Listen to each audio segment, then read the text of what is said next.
welcome back to another adventure. So currently I have been super obsessed with reading, and I just want to share with you 7 of my favorite books that I've read so far. A little disclaimer, these are in no order of which ones I like the most. These are just some of my 7 favorite books I've loved to read on either history or feminism or racism or climate change. And I just want to share with you because I really enjoyed these books and I got recommended them to me by a friend, and I want to be that friend to you and share with you these 7 amazing books. So let's get started. The first book is obviously a classic. It is I Am Malala. If you don't know about Malala, she fought for women's rights to go to school because when she was 10 years old, the Taliban took over where she lived.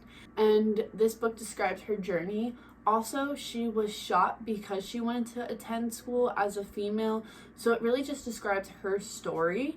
I will say this book was one of the first that I ever read on really feminism. I would really recommend if you want to tap your foot into the world of feminism, but I would really recommend this book. Was very well written and I would give it a 10 out of 10. Next is Dear Martin. I really enjoyed The Hate U Give, the book and the movie, and I was looking for something very similar to that, and Dear Martin is right up that alley. It is very similar to The Hate U Give, and I really enjoyed it because it really brought to life storytelling, and I could really feel the emotions that Martin felt. Although I believe this is fiction, I really enjoyed reading this. Also, there's the second book, Dear Justice, that I also really enjoyed, but Dear Martin was my favorite out of the 2, and I would really recommend. It's a very quick read, but I really just enjoyed reading this book. I really got to feel what the characters were feeling, and it does talk about racism and discrimination in our country today. So I thought this book was really good and would definitely recommend. I would give this book, again, a 10 out of 10. The next book I got recommended to by a friend. It is called I Am Not Your Perfect Mexican Daughter. Again, I believe this one is also fiction, but I just want to read to you what it says on the back. Perfect Mexican daughters do not go away to college. They do not move out of their parents' house after high school graduation. Perfect Mexican daughters never abandon their family. And this book really talks about how people's opinions really have an effect on you, and I thought this was really important for me because, you know, I want to do what's best for my family but also myself. So I could really relate to this book. I haven't read this one in a while, I will say, but what I can remember, it was really good, especially being able to relate to this book and, again, feeling what the character felt. This also talks about not being what everyone sees you to be, especially with social media isn't what everyone thinks it is.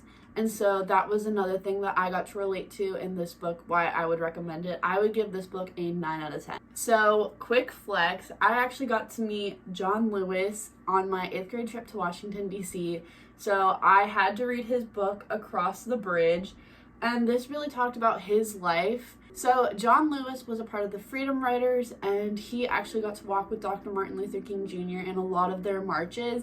And this book really describes how John Lewis was feeling as well as other people during that time. And I feel like it's still relevant today to read this, especially because it is a part of history, which is my favorite thing to read.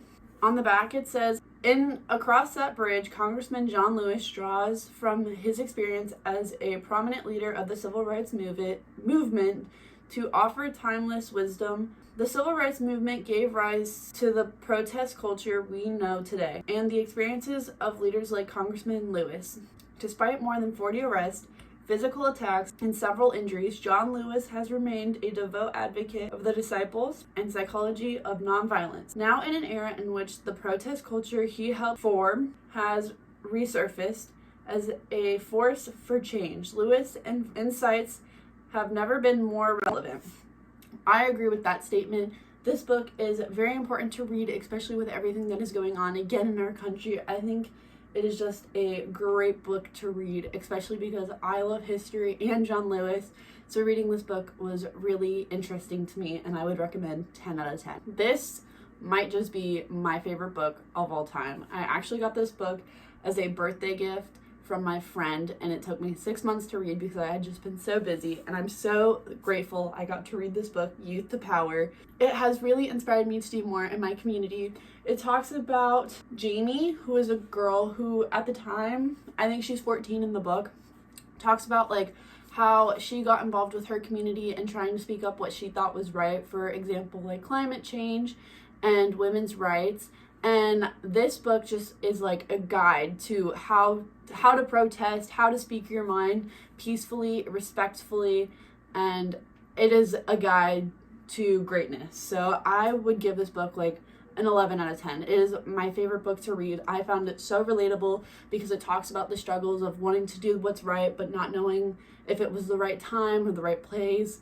And this book is just the guide to greatness. So I would recommend like 11 out of 10. I also got this book as a gift. It is called Bad Feminist, and it's very interesting. Again, I love relatable books, and this is one of them. It talks about her experiences of trying to be a good feminist but not always feeling like she's doing the right thing.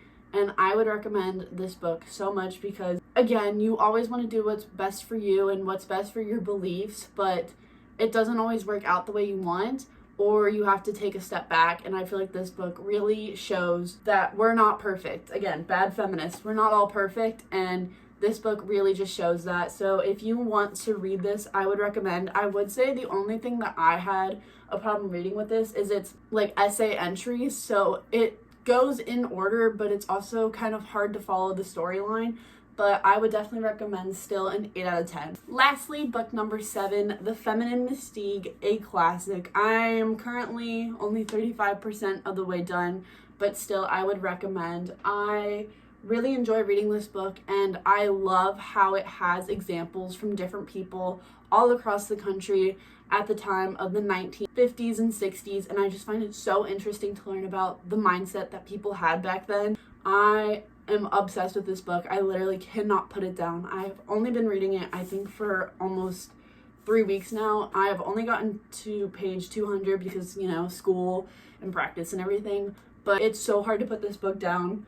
I love this book with my whole heart, and I would recommend 10 out of 10. So good. I hope you enjoyed this book review of my 7 favorite books currently at the moment on feminism, racism, climate change, activism, all that fun stuff. And if you like this video, please give it a thumbs up. Also, I forgot to mention, I do have a Goodreads if you want to check that out. It just goes over all the books I'm reading currently, have read, would recommend, and how many stars I would rate them. But you could get all that knowledge in this video. But still, if you want to check it out, I'll link it in the description. But thank you so much for watching. If you like this video, please give it a thumbs up. And if you want to read any of these books, I will have them linked in the description. See you next time. Peace.